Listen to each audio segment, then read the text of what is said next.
Welcome back to this Wednesday edition of VU Sports Wired, Vanderbilt Video Productions' premier sports talk show. My name is Bobby Kent, and I am your host. I am once again joined by Andrew Wilf, Deputy Sports Editor for the Vanderbilt Hustler, and Jonah Barbin, a senior staff writer. We will dive deep into football's tough loss against Missouri, as well as Vanderbilt soccer's big week beating Florida and Mississippi State. First, we will start with football, where the Commodores narrowly lost to the Missouri Tigers 17-14 in what was potentially the most winnable SEC contest on their schedule. Vanderbilt is now 3-5 on the season, having dropped their last 4 contests and are still searching for the vital first SEC win. Next up for the Commodores will be a bye week, and then the South Carolina Gamecocks on November 5th. Let's see how Vanderbilt's loss to Missouri unfolded. Brady Cook takes the snap and fires a screen pass to Luther Burden III, who behind his blockers takes it in for the 35-yard score. Missouri up 7-0 in the early going. Early second quarter now, Brady Cook finds Towski Dove down the left sideline on this deep ball connection. The play goes for 46 yards. Missouri in business inside the Vanderbilt 25. Luther Burden cannot be stopped. The wide receiver takes the double reverse in for the 10-yard rushing touchdown, his second score of the day, 14-0 Missouri, early in the second quarter. A.J. Swan makes his first stat sheet mistake of the season on this pass intended for Will Shepard.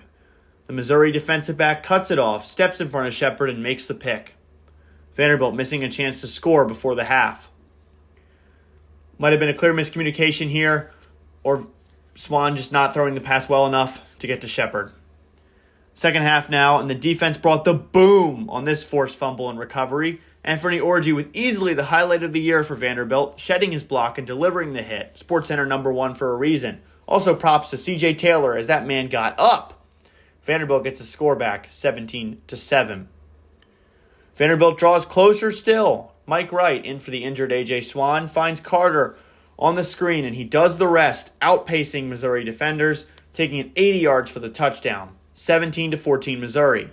Late fourth now, last chance for Vanderbilt. 4th and 1, and Vanderbilt does not get it. Raymond Davis unable to get the yard needed to convert. Vanderbilt falls to Missouri 17-14, dropping to 3-5 on the season. This loss was crushing for the Commodores. At certain points, it looked like neither team wanted to win the game. So, fellas, what went wrong for Vanderbilt, and how was Missouri able to escape with the 3-point win? Absolutely. What went wrong is the right question.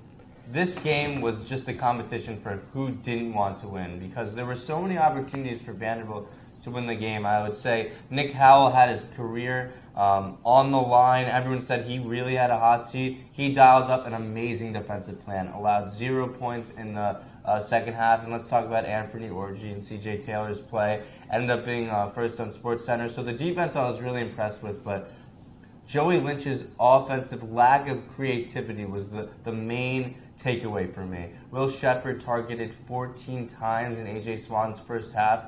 Do something more creative, and then we will talk about it a little bit more, but at the end of the game, you have a chance to win, and you're in the shotgun, and it's Mike Wright handing it off to Ray Davis. What are you doing there? What do you think is going to happen when you have 8 guys in the box preparing for a run? So that was definitely very frustrating.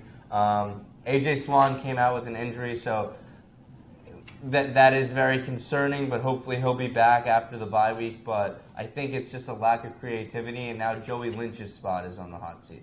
Interesting. Yeah, a lot to think about. Jonah, what do you think? Yeah, I was quite pleased with the defense, right? That first drive of the game looked concerning. I was like, we might get gashed today. And then we really cleaned things up and were great. Yeah, shout out Anthony Orji, was incredible. One of my keys to the game last week was get the running game going, right? And Joey Lynch and Vanderbilt did not find a way to get that going. And when the Commodores cannot move the ball on the ground, they're really not going to get to a lot of places. And then you get this repetitive offensive kind of safety blanket in Will Shepard. And Will Shepard is a great receiver, right? And A.J. Swan, a young quarterback in the SEC, needs a safety blanket. But when you're targeting a guy 14 times and only completing it 3 times, clearly something's not working, right?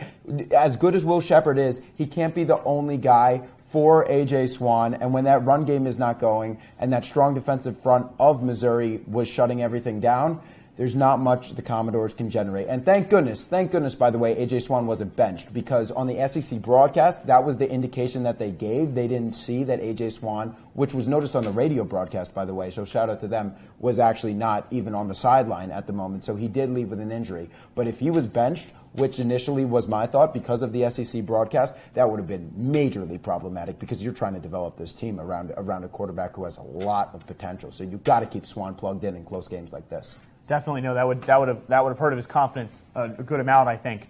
Also, just in terms of this game as a whole, I mean, Vanderbilt was 7 of 19 on third down, Missouri 7 of 14, so basically similar numbers there. In total yards, they were basically even, right? Passing yards, Vanderbilt actually had more passing yards, but like you said, less rushing yards. They only had 57. So time of possession, Vanderbilt controlled that as well. But this is just, it was an effort where, in the first half, they kind of got themselves into a hole, and then they couldn't really dig out of it, right? Luther Burden for Missouri had 2 touchdowns, and they had he had a nice 35-yard completion or touchdown off a screen, and then he had a double reverse he took in for a score. So they really were supposed to cue in on him, and they weren't able to stop him in the first half. But then the second half came around, and they looked a lot better. The defense sort of picked up the slack, definitely, and then the offense had a really nice play to Carter for an 80-yard touchdown, but it was not enough. And like you said, Wilf, the fourth down play call was definitely questionable.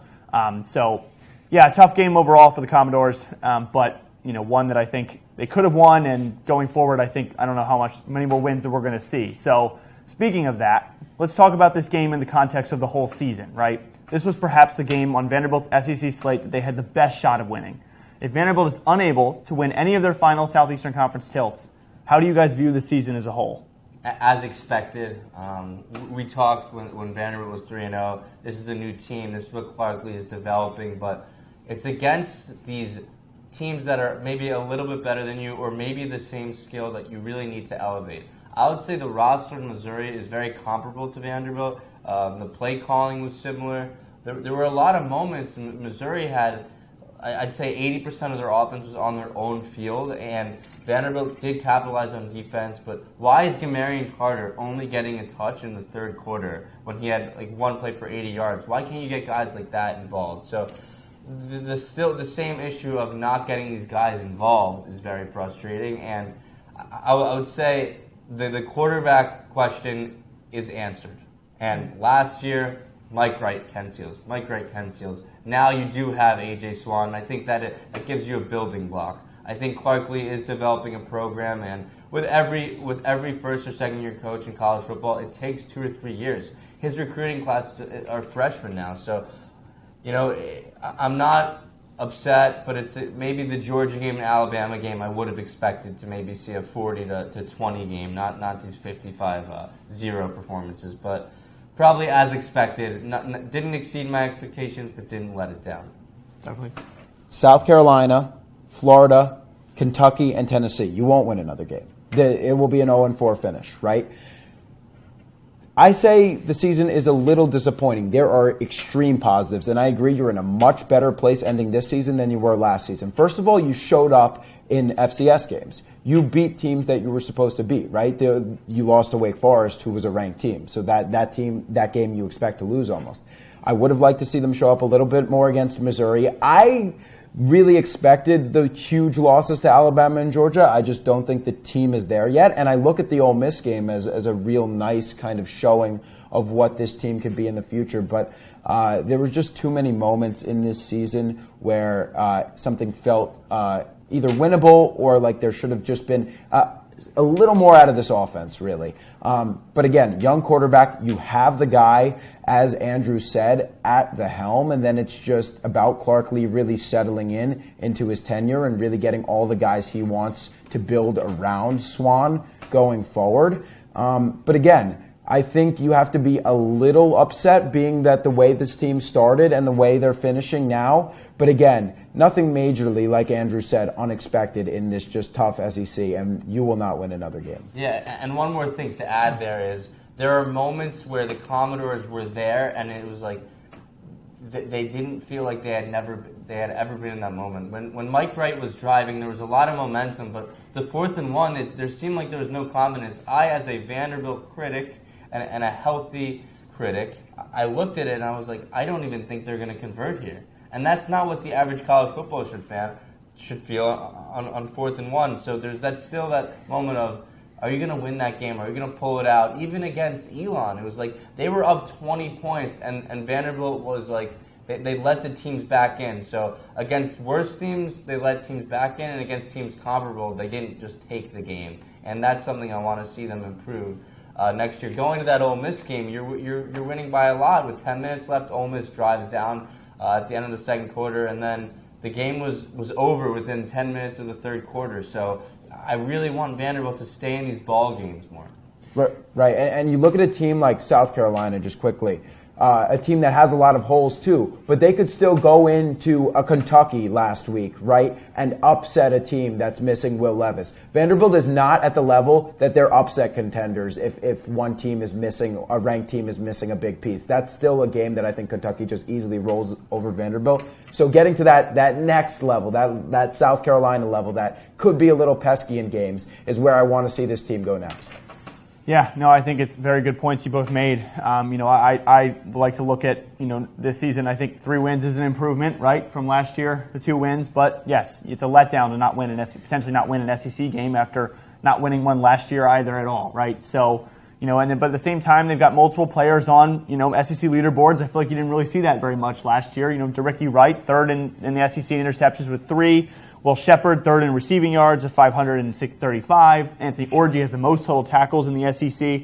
So the talent is improving, right? And, even these are guys that, that Clark Lee didn't necessarily recruit, but he's getting the most out of, which I think bodes well for, players that he is going to be recruiting in the freshman class that's here now. And, going forward, being able to get those guys to be able to play at SEC caliber levels and sort of show up on the leaderboards and show up as big impact players. And like you guys both touched on, A.J. Swan is very talented. And that gives the fan base hope. I don't think we've had this hope as a quarterback or a quarterback position since Kyle Shermer, right? So that's a pretty big deal. And the offense has improved steadily. 2021 they had 312 yards per game, and through this season, through 4 SEC games, 341 yards per game. So the offense is trending more in the right direction. It does feel like at times there is a flow to the offense, which we haven't always seen in the past.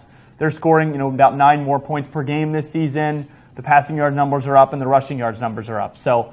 That's not to say everything is fantastic and peachy, which it's not, as you both touched on. But I think there is, confidence going forward. But it definitely is disappointing to potentially not win an SEC game this year after not winning one last year, and especially a game like Missouri when you could have won it and it was only 3 points and it was probably our best shot to win it and they didn't win it. So I think there's a lot definitely moving forward, but there's also some things that have to be cleaned up.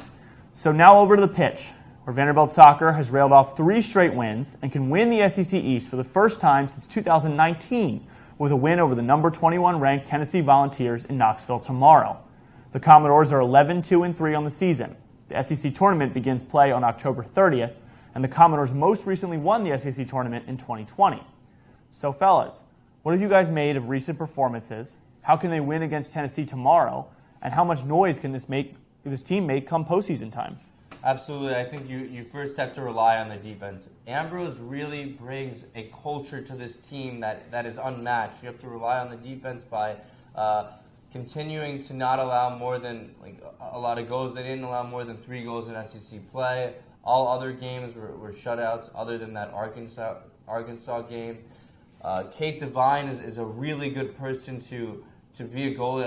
I know when Sarah Fuller left, a lot of people had question marks. How are you going to replace a Sarah Fuller? And Devine has done just that, maybe excelled, and she's an All-American in every facet. And keep the offense on fire, keep it up, and Yeah, we talked about, again, 2 weeks ago and last week on the show, about kind of the dichotomy of Vanderbilt's shots on goal, right? Throughout the beginning of SEC play, they were winning games, but they were averaging less shots on goal than their opponents, which we said is not a sustainable model, right? You just happen to be making a lot, which is great, but you need to get a lot of shots on goal if you want to score at a high rate in the SEC. So now looking at it, in their last 3 games, they're averaging 12 shots to their opponent's 7 shots. So that has finally balanced out and gotten to the place that we needed it to get for this team to move forward. Reagan Kelly with 8 goals. That's enough for 3rd in the SEC.